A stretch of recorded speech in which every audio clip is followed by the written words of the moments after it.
Votre attention s'il vous plaît. Cet élément est en français. Contactez-nous pour savoir s'il est aussi disponible en la langue de votre préférence. Veuillez aussi noter qu'il est en audio uniquement, dépourvu de ce fait d'image originaire. À présent, nous vous convions à suivre, depuis christequality.com et évangile-éternel.com, la rubrique Académie biblique de l'évangile-éternel.com. Elle est présentée aujourd'hui par le prophète Jean Bosco Mbombi, ministre de l'Évangile éternel. Recherchez-vous les enseignements du prophète Jean Bosco Mbombi, allez sur christequality.com ou sur évangile-éternel.com/jbmbombi.html. Les enseignements sont disponibles en texte, audio et vidéo.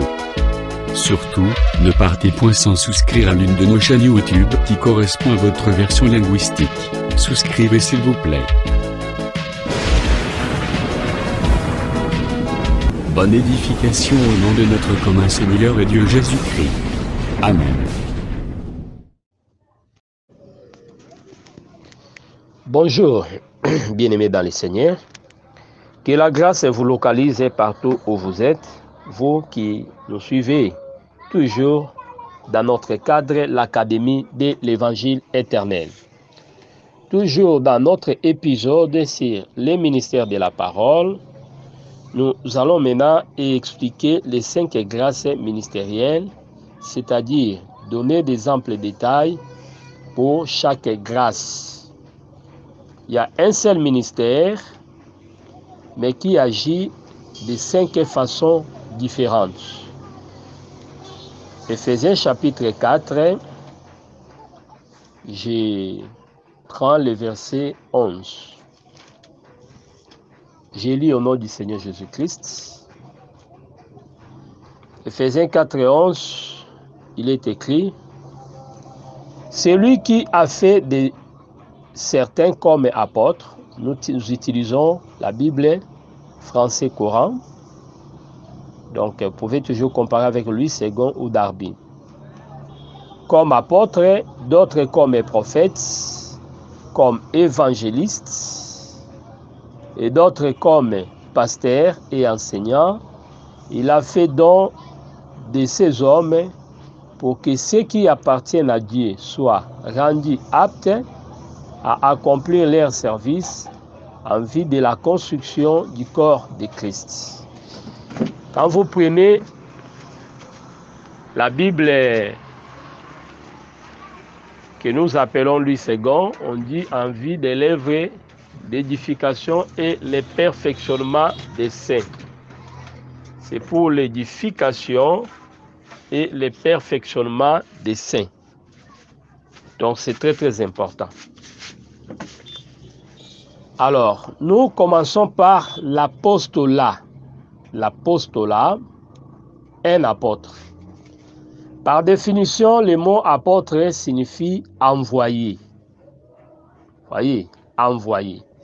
C'est pourquoi ce qui devait être envoyé, ce que Jésus avait envoyé, il leur avait donné le nom apôtre. Voyez, donc les disciples envoyés par le Seigneur portèrent le nom d'apôtre. C'est pourquoi nous disons apôtre signifie envoyé. L'apôtre, c'est le garant de la doctrine. Un apôtre, c'est un garant de la doctrine. Que signifie être garant de la doctrine? C'est quelqu'un qui veille sur l'application ou l'exécution de la doctrine. Il veille sur la mise en pratique. Rien que par cette définition, plusieurs personnes peuvent être déclarées comme des non-apôtres. Plusieurs personnes peuvent être disqualifiées. Puisque quand il faut sillonner les églises et voir ce qui se passe, sincèrement, on n'a pas beaucoup d'apôtres. C'est très très important. Alors, nous devons comprendre que l'apôtre, c'est l'homme dit fondement. C'est pourquoi dans la représentation des ombres, nous avons dit que l'apostolat s'expliquait aussi par les 12 pains ou la table des proportions. Or, la table avait 12 pains, c'est pour expliquer seulement les fondements. Le chiffre 12, c'est le chiffre du fondement. C'est pour remarquer l'autel de pierre était construit avec 12 pierres au temps de Moïse. Nous sommes dans Exode chapitre 24, versets 1 à 5. Quand vous prenez aussi au temps d'Élie, lorsqu'il rétablissait l'autel, il avait placé 12 pierres. Je prends Exode pour confirmer ces témoignages. Et une façon aussi de vous enrichir avec ces versets. Exode chapitre 24.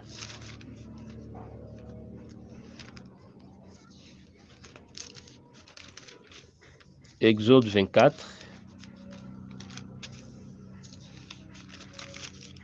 J'ai fait la lecture.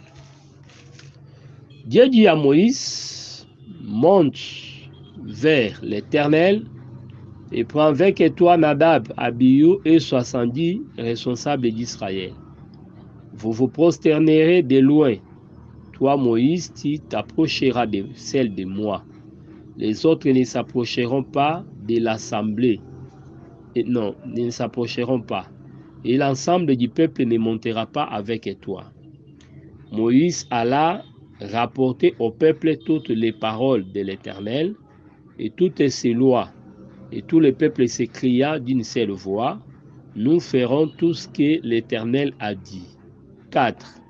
Moïse mit par écrit toutes ces paroles de l'Éternel.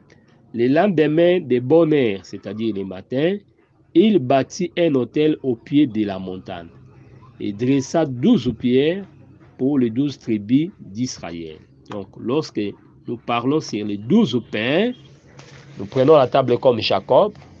Et les 12 pains, ce sont les 12 fils de Jacob. C'est pourquoi vous allez remarquer, même le nombre de pierres de l'autel reste en rapport avec les 12 tribus. C'est par 12 nous voyons les fondements. C'est très très important, les fondements. Voilà, donc voilà ce que nous devons retenir avec ces problèmes-là des fondements. Quand nous parlons des fondements, nous voyons aussi l'autel. Retenons ça très très bien. Les fondements marchent de pair avec l'autel. Alors revenons à notre pensée. Je prends les problèmes de 1 Corinthiens chapitre 3, 10 à 11. La déclaration de l'apôtre Paul pour nous positionner sur l'apostolat.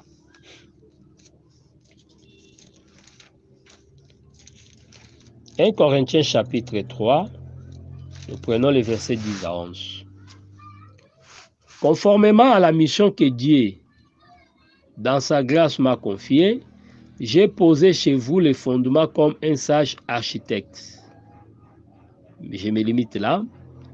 Voyez, conformément, j'ajoute, à présent, quelqu'un d'autre est bâti sur ces fondements, seulement que chacun prenne garde à la manière dont il bâtit. Merci. C'est que l'apôtre pose les fondements.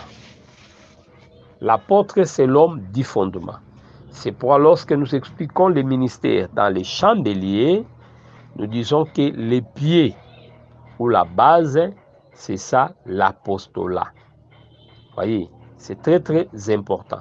C'est pour 1 Corinthiens chapitre 12, le verset 28, la Bible dit, Dieu a établi premièrement les apôtres. Cette chose-là ne signifie pas que les autres ministères sont moins importants, mais quand l'Écriture déclare que Dieu a établi dans l'Église premièrement les apôtres, c'est pour dire que l'apostolat a la responsabilité d'orienter la marche de l'Église. C'est très très important.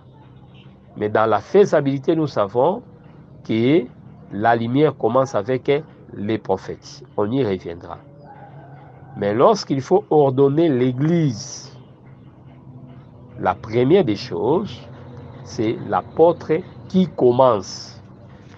Vous remarquerez cela lorsque les deux disciples, c'est-à-dire Jean et Pierre, se rendaient au tombeau de Jésus pour voir ces tombeaux. Qu'est-ce que la Bible dit? Jean courait plus vite. Donc, nous comprenons que les prophètes devancent l'apôtre. C'est la lumière est avant tout amenée par les prophètes. Voyez. Mais l'ordre ne permet pas aux prophètes de positionner les choses. Mais vous allez remarquer, Jean arrive, il voit, il a déjà la lumière. C'est lui qui a à dire les premiers. Mais il n'entrera pas dans les tombeaux. Il va freiner pour que Pierre puisse venir entrer. Cette notion-là nous explique aussi la notion de la bienséance, de la préséance plutôt, c'est-à-dire Pierre était préséant à Jean, il était son aîné. Donc, quand nous servons Dieu, respectons aussi la préséance. Respectons aussi l'ordre d'arrivée. Les droits d'aînesse restent sacrés. Voyez. Mais lorsque nous expliquons le fonctionnement du ministère, nous disons que les prophètes ont des lumières. Mais lorsque nous travaillons, nous ordonnons l'enseignement dans l'Église, les prophètes doivent attendre d'abord que l'apôtre pose les fondements. C'est très très important. Voyez. Donc l'apôtre, c'est lui qui pose les fondements. C'est très très important. C'est pourquoi ces gens restera derrière, dehors les tombeaux, et quand Pierre vient, c'est lui qui entrera. Donc cela s'accorde avec 1 Corinthiens 12, 28. Dieu a établi premièrement les apôtres. Donc c'est comme ça. C'est que nous voulons dire, quand un évangéliste amène les âmes, il prêche. Je dis aussi que les ministères se mêlent aussi, s'entremêlent, se mettent aussi ensemble, se confondent aussi. Et se diffèrent aussi. On peut confondre les docteurs avec les prophètes, mais quand on va aussi bien regarder, on verra qu'ils sont différents. C'est comme les roues qu'on voyait dans les roues, selon Ézéchiel chapitre 1er. Vous avez des roues, mais à l'intérieur, là-bas, on voyait encore des roues. Donc, quelque part là, c'est comme s'il y a confusion, les roues s'entremêlent. Donc, les ministères s'agencent aussi, mais c'est diffère aussi. C'est comme dans la famille, les gens de la même famille se ressemblent, mais les gens de la même famille se diffèrent aussi. Donc, c'est très, très important. Alors, allez-y comprendre que l'apostolat doit travailler dans l'Église premièrement. C'est que quand l'évangéliste amène les gens, prêche ceux du dehors, il amène les gens. Quand les gens arrivent dans l'Église, au sein de l'Assemblée, les ministères qui doivent les prendre en charge premièrement, c'est l'apostolat. C'est pour nous disons que, en résumé, l'apôtre, c'est l'homme du fondement. Alors, l'apostolat s'explique par les fondements. Donc, un apôtre, premièrement, c'est le garant de la doctrine. C'est lui qui veille sur le respect de la doctrine. C'est lui qui veille pour que la doctrine soit respectée. Secondo, l'apôtre, c'est l'homme du fondement. C'est lui qui pose les fondements dans l'église, dans l'assemblée locale. Quand Paul disait « j'ai posé les fondements », c'est par rapport à l'assemblée locale. On retiendra que le fondement de l'église a été posé par le Seigneur Jésus-Christ, puisque c'est lui le bâtisseur. aucun homme ne peut poser les fondements pour sa maison. Car il a dit dans Matthieu chapitre 16, versets 18 à 20, « Je bâtirai mon église ». Donc lui-même, qui devait bâtir l'église, il devait également en poser les fondements. Ces fondements-là, c'est lorsqu'il versait le sang à la croix, c'est alors que l'église avait reçu son fondement. C'est très très important. Donc les fondements de l'église, c'est l'œuvre de Christ à la croix. Par rapport à la continuité de l'œuvre, nous disons que l'enseignement qu'il avait mis dans ses disciples, que nous appelons les apôtres, c'est ça aussi les fondements. Il posait les fondements de l'église en enseignant les 12. Donc chaque apôtre était une pierre qui devait être dans les fondements. C'est pourquoi le Saint-Esprit ne pouvait pas descendre aussi longtemps que Judas n'était pas là, était mort. Voilà pourquoi il fallait les remplacer par Matthias pour que le Saint-Esprit puisse venir. Puisqu'au temps d'Élie, remarquez, les feux étaient descendus lorsque l'autel était en quelque sorte rétabli. Donc l'autel ne peut pas avoir 11 pierres. Il faut 12 pierres pour que les feux puissent descendre. Donc l'apôtre, c'est l'homme du fondement. Alors, qu'est-ce que signifie poser les fondements? C'est très très important. Les fondements, nous en parlons, c'est par rapport à la connaissance du salut. Un apôtre, c'est celui qui doit amener la connaissance du salut à l'Église et donner au peuple l'assurance du salut. Par son message, il doit enseigner sur les éléments qui rassurent l'homme qu'il est sauvé. Les fondements posés, les fondements s'expliquent aussi selon la pensée de Galates 4, 19.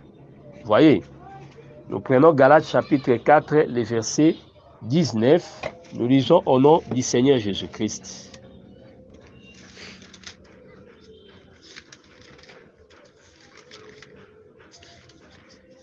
Galates chapitre 4, verset 19. Vous êtes mes enfants, et j'en dis pour vous, une fois encore, les douleurs de l'enfantement jusqu'à ce que le Christ soit formé en vous. Merci. L'apôtre, c'est l'homme qui travaille pour que Christ soit formé. Le Christ qui est formé selon le message apostolique, c'est les solides fondements dans l'homme. L'enseignement de l'apôtre fera que Christ soit formé en nous. L'enseignement de l'apôtre serait un fondement dans le cœur du croyant. Donc il va implanter Christ par ses enseignements. C'est pourquoi nous disons que le fondement se résume par la connaissance du salut.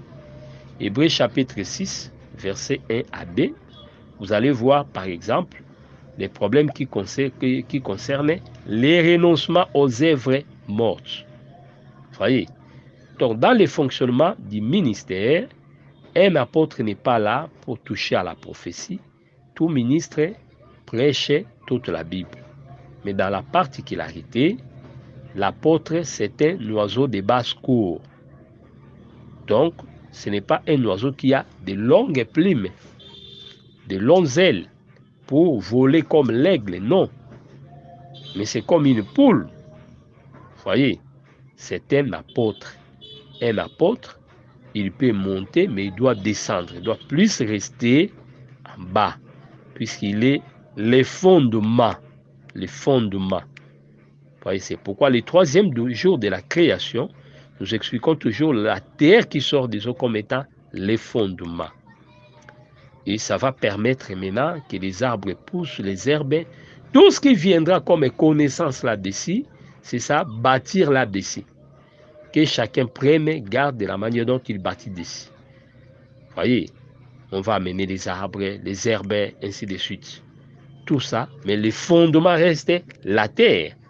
Donc, l'apôtre, c'est quelqu'un qui amène Christ, que Christ soit formé en vous. Voyez, par son message, il doit prêcher sur le renoncement aux œuvres mortes, insister sur la repentance, le pardon du péché.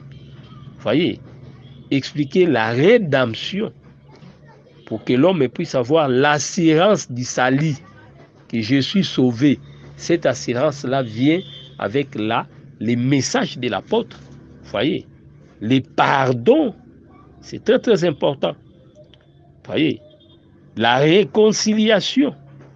Donc, l'homme doit être réconcilié avec son Dieu, avec lui-même et avec les prochains. Voyez, donc, quand un apôtre fait son travail, l'homme est déjà sauvé. Voyez, mais avec les autres ministères, ils viendront arroser pour amener la croissance et pour protéger cette œuvre-là. Voyez, mais le salut commence déjà lorsque l'apôtre fait son travail. Donc c'est très très important. Lorsque les gens écoutent l'apôtre et ils sont toujours dans les péchés, c'est que l'apôtre n'a pas bien fait son travail. L'apôtre doit mettre les fondements, faire de sorte que Christ soit formé, comme nous avons dit dans Galates 4. Donc nous disons que l'apôtre, c'est le garant de la doctrine. L'apôtre, c'est l'homme qui pose les fondements. Qu'est-ce que nous appelons fondement? C'est la connaissance du salut. Donc le fondement, c'est la connaissance du salut. Dans les fondements, il faut que nous voyions Christ soit formé dans l'homme. Alors, troisième des choses, l'apôtre, c'est l'homme qui amène la connaissance de la vraie adoration. Quand nous parlons de la vraie adoration, Jean chapitre 4, versets 22 à 24, là vous allez voir, Christ est parlé sur l'adoration. J'ai fait la lecture. Jean chapitre 4, 22 à 24.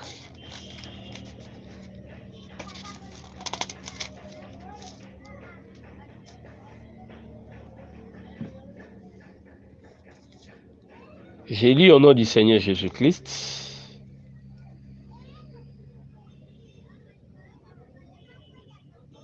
Vous adorez ce que vous ne connaissez pas. Nous adorons ce que nous connaissons, car le salut vient des peuples juifs.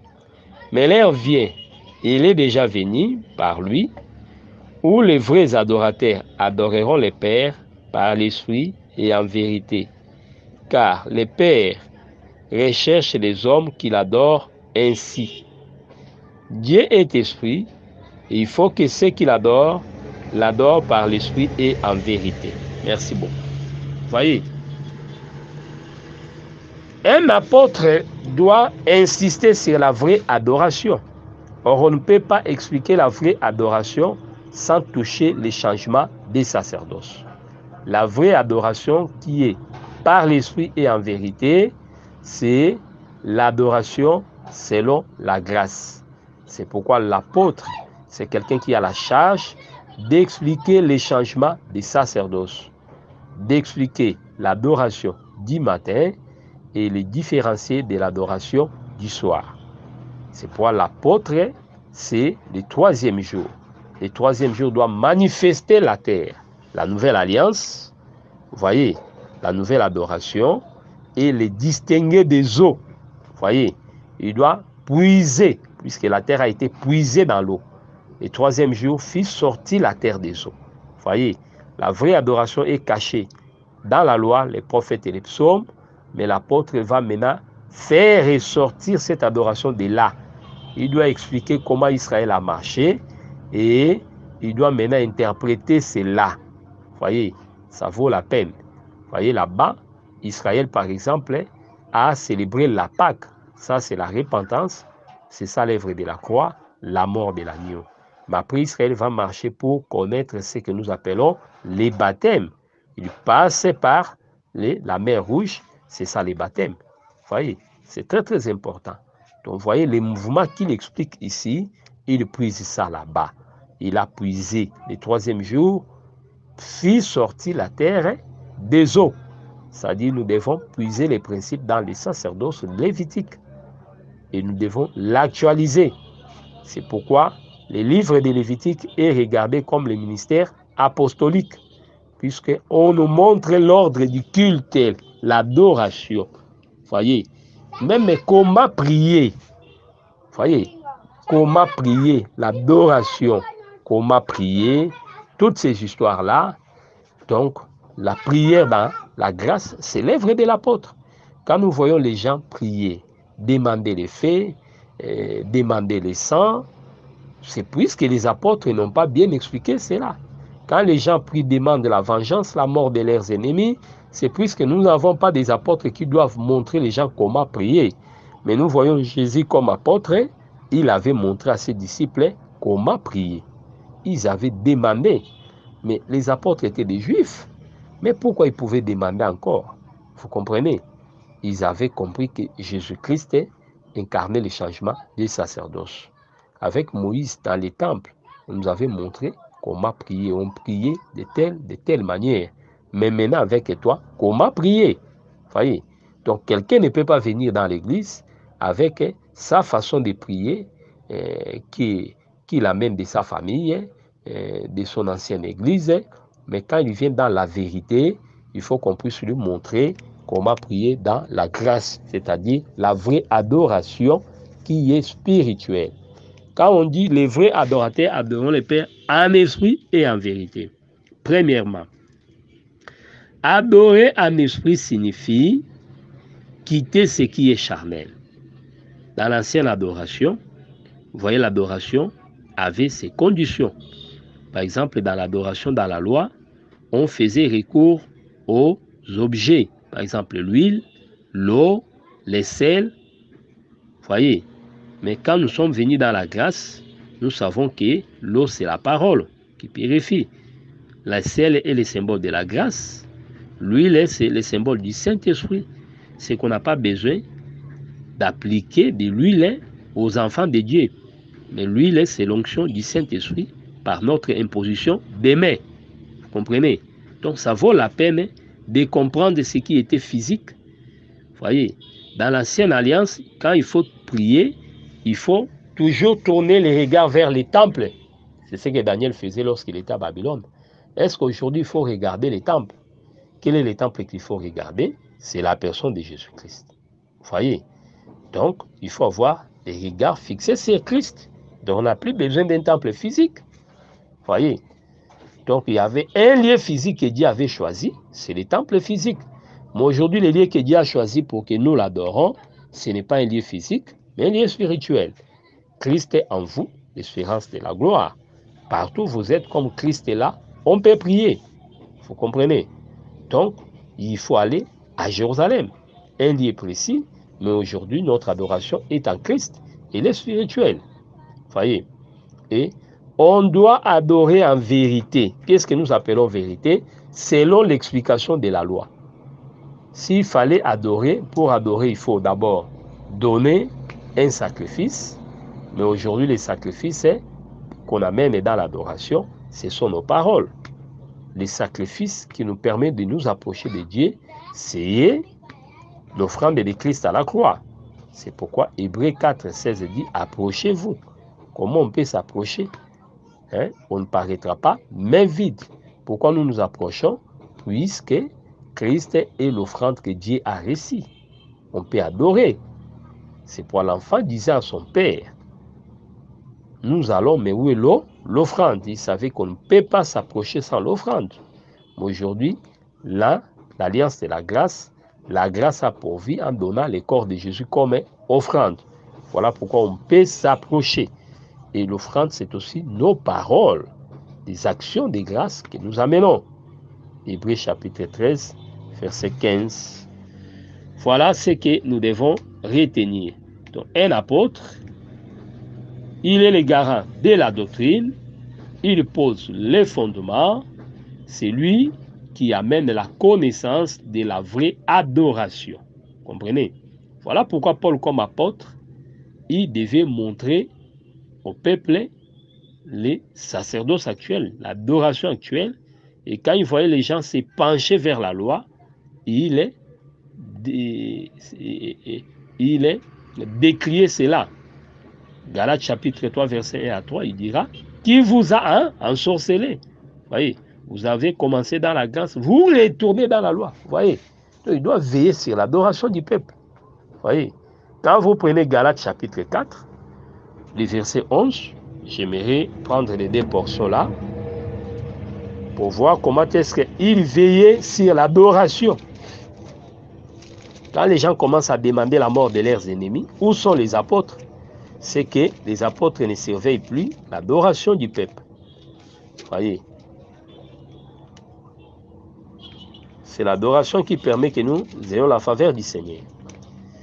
Galates 3, verset 1 à 2. Ô Galates insensés, qui vous a envoûtés. Ainsi, pourtant la mort de Jésus-Christ sur la croix a été clairement dépeinte à vos yeux.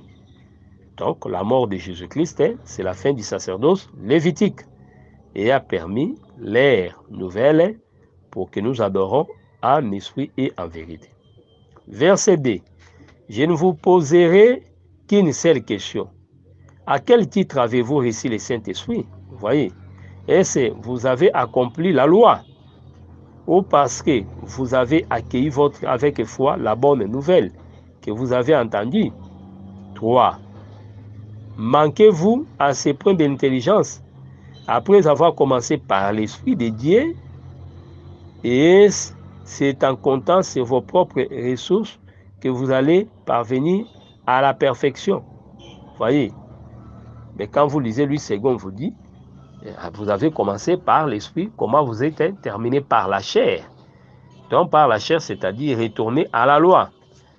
Pour voir si c'est la même pensée, vous allez comprendre que la pensée reste la même.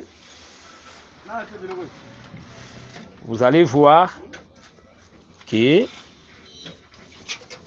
dans Galates chapitre 4, le 11e verset, là, il va aussi insister et expliquer que le peuple retournait dans les œuvres ou les choses de la loi.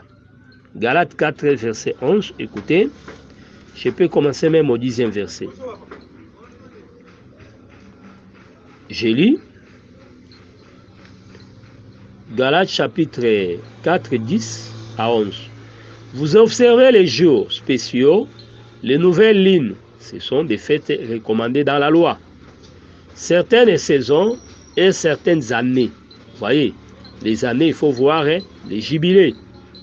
Voyez, il faut voir les jubilés.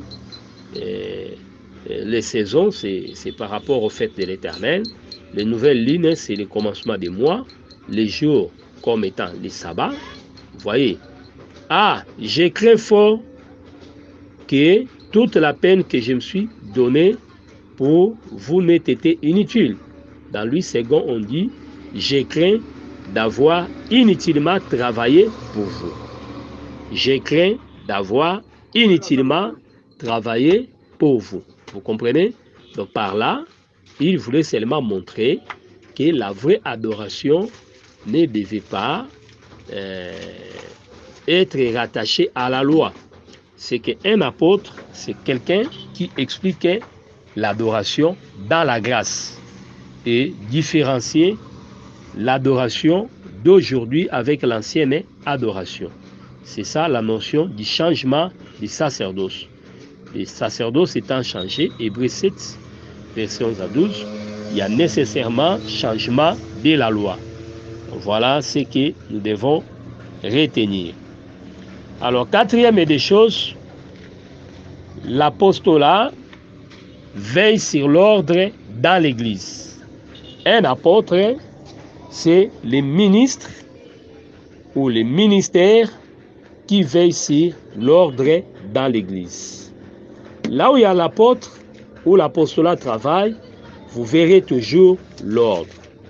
Voilà pourquoi nous disons toujours que la lettre de Paul à Timothée n'est pas une lettre pastorale, mais c'est une lettre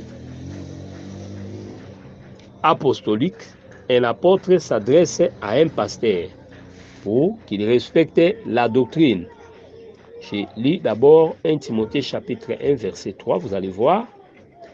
Voici ce que dit l'apôtre Paul. En partant pour la Macédoine, j'ai encouragé à demeurer à Éphèse pour avertir certains de ne pas enseigner des doctrines étrangères à la foi, qu'ils cessent de porter leurs intérêts à des récits de pires inventions et à des généalogies interminables. Voyez.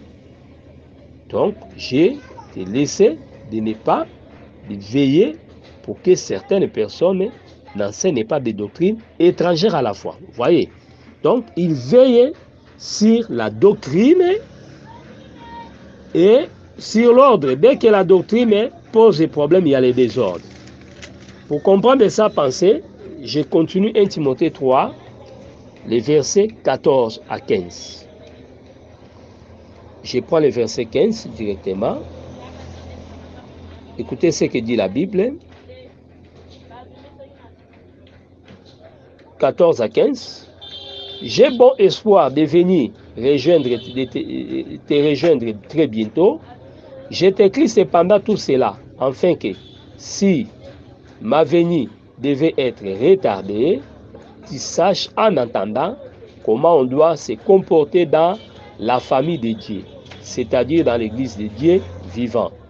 Cette église qui est une colonne qui proclame la vérité. Un lieu où elle est fermement établie. Donc, comment tu dois te conduire dans la maison de Dieu? La pensée, c'est un rapport avec l'ordre. Voyez, c'est pour quand vous continuez, il va vous dire sur les anciens. Et quand les anciens travaillent, voyez, et surtout ceux qui prêchent, il faut leur donner double honneur. Vous voyez, il donne l'ordre, même comment établir. Donc, l'un apôtre veille sur les anciens, comment établir les diacres. Vous voyez, ça c'est l'apostolat. C'est pour là où il y a un apôtre, on va voir l'ordre apostolique. Vous allez voir l'église est en ordre.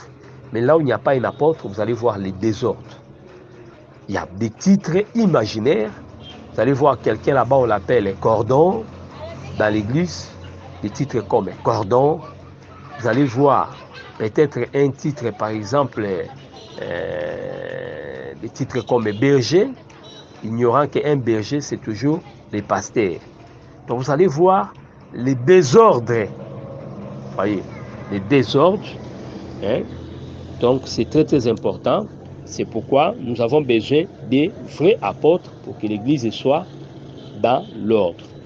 Et je terminerai en disant qu'un apôtre, c'est, cinquièmement, c'est quelqu'un qui amène Christ là où il n'a pas été annoncé. Puisque j'avais déjà dit jadis qu'un apôtre c'est un envoyé. Donc c'est à vrai dire c'est un missionnaire. Dans la mission, il doit amener Christ là où il n'a pas été prêché. Et il a aussi la mission d'implanter les églises. Dans la mission, il doit amener Christ là où il n'a pas été annoncé et implanter les églises. Il faut voir les voyages de Paul. Je prends d'abord Romains pour lire cette pensée-là. Un apôtre, c'est vraiment un expanseur du christianisme. Un expanseur du christianisme. Un apôtre, c'est un véritable missionnaire. C'est très très important. Aujourd'hui, nous avons des apôtres fixes. On se demande en quoi ils sont envoyés.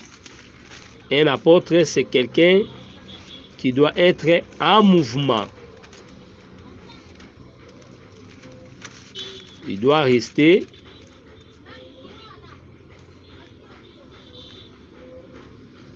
aussi dans l'église pour redresser les choses.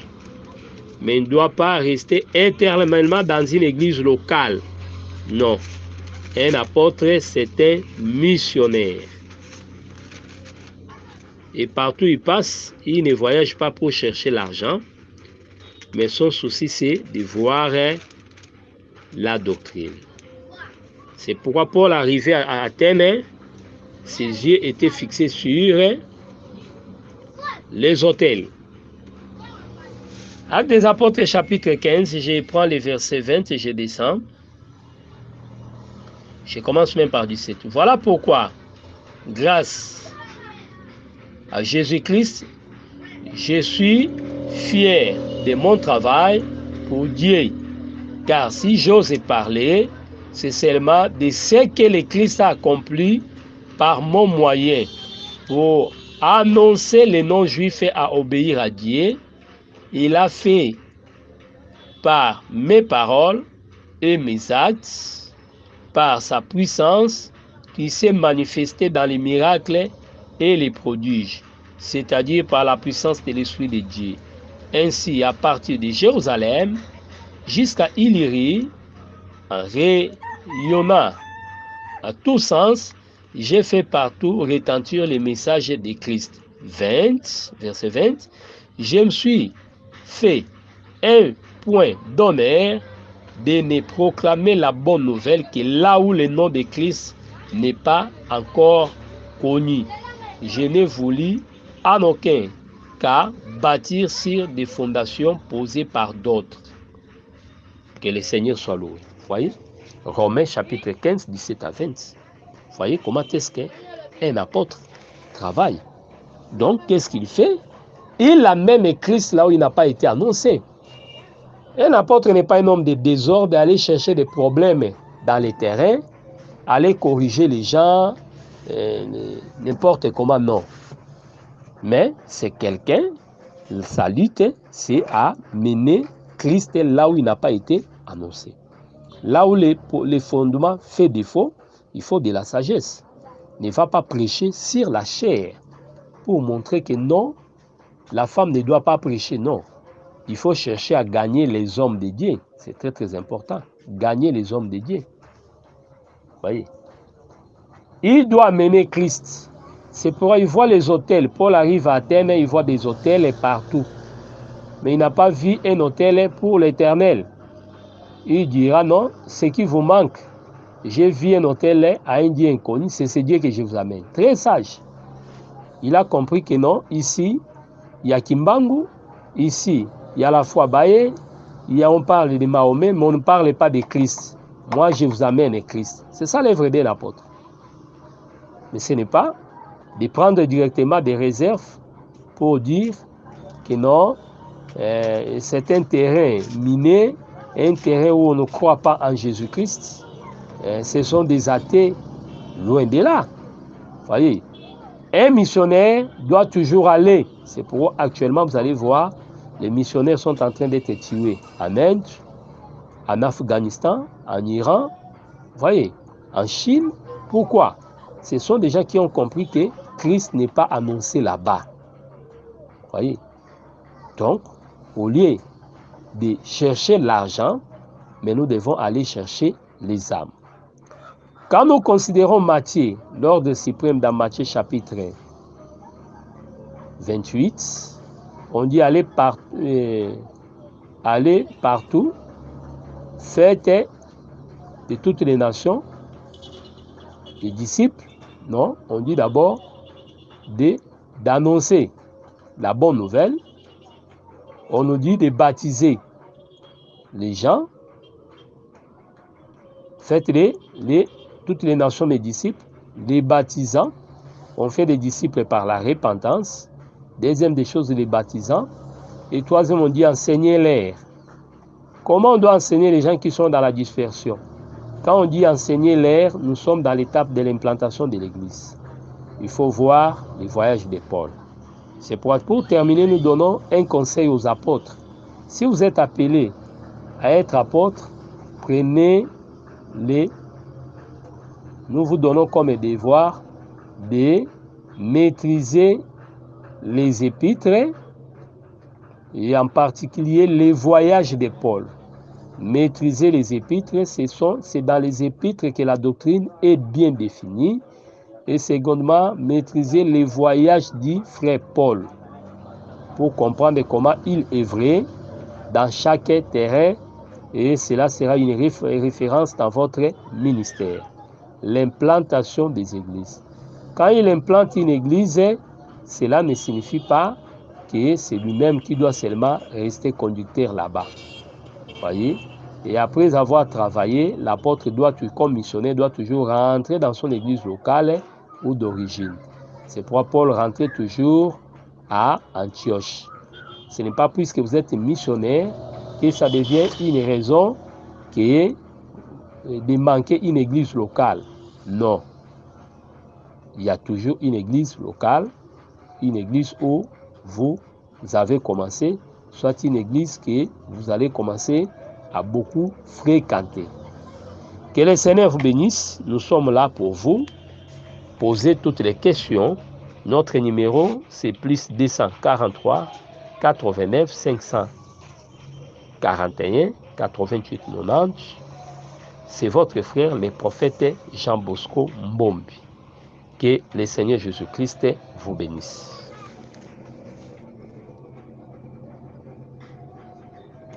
Merci d'avoir suivi ce message et que Jésus-Christ vous bénisse. Si vous avez une question à l'intention de l'homme de Dieu, si vous voulez que l'homme de Dieu prie pour vous, si vous voulez vous confier à l'homme de Dieu, ou si vous voulez tout simplement bénir l'homme de Dieu, contactez-le directement si ses coordonnées sont disponibles depuis sa page. Sinon, contactez-nous et nous lui transmettrons vos préoccupations. N'oubliez pas de faire un tour à notre page évangélisation pour voir en quoi vous pouvez vous rendre utile à Christ par cette œuvre. Que Dieu vous bénisse tous. Amen. ChristQuality.com. Les cieux en un clic de la souris. Évangile-éternel.com. Le site de l'Évangile éternel. Christ et Quality Fondation, équilibrer la manne ramassée dans le désert de sorte que chacun ait un maire. Branchez-vous sur ChristEquality.com ou sur évangile-éternel.com et vous attendra au rendez-vous. La radio mondiale évangile-éternel.com, enseignement non-stop. La télé prophétique, évangile-éternel.com TV. Enseignement quantique et documentaire biblique. L'église virtuelle, assemblée et culte de prière des saints, en ligne et en direct. La rubrique Pasteur et thème. Retrouvez tous les ministres de l'Évangile éternel, en vidéo, audio et texte. La rubrique Bible révélée, explication prophétique de la Bible, mot à mot. La rubrique questions et réponses, expose les réponses des ministres à vos questions difficiles et compliquées. La rubrique prophétie et actualité, décrypte pour vous, l'actualité, en rapport avec les prophéties bibliques. La rubrique Aréopage, ouvre à tous, et sans censure, le libre débat et exposition contradictoire. Évangile-éternel.com, démystifié au moyen de l'enseignement, des erreurs, des fausses religions, églises, doctrines et philosophies. Nos enseignements confrontent l'apostasie et les idées préconçues pour vous attacher à la saine doctrine. Vous y trouverez de l'exhortation, du réconfort spirituel et de l'incitation à vous sanctifier. Sur évangile-éternel.com, sollicitez une requête de prière, et les ministres et plusieurs implieront pour vous. Retrouvez des cantiques chantés par des saints et des cantiques instrumentaux. Venez y apprendre d'autres langues à travers la Bible audio multilingue. Les enseignements sont en toutes les langues. évangile-éternel.com, le site de l'Évangile éternel. Motivez-nous en souscrivant à l'une de nos chaînes YouTube, celle de votre préférence linguistique. Et venez évangéliser avec nous en partageant, autant que faire se peut, notre site web, nos YouTube channels ainsi que toutes nos publications. Merci de le faire et que Jésus-Christ notre commun Seigneur et Dieu vous bénisse tous. Amen. ChristEquality.com. Les cieux sont à la portée de votre main, juste par un simple clic de la souris. Christ Equality Foundation, équilibrer la manne ramassée dans le désert de sorte que chacun ait un aimère.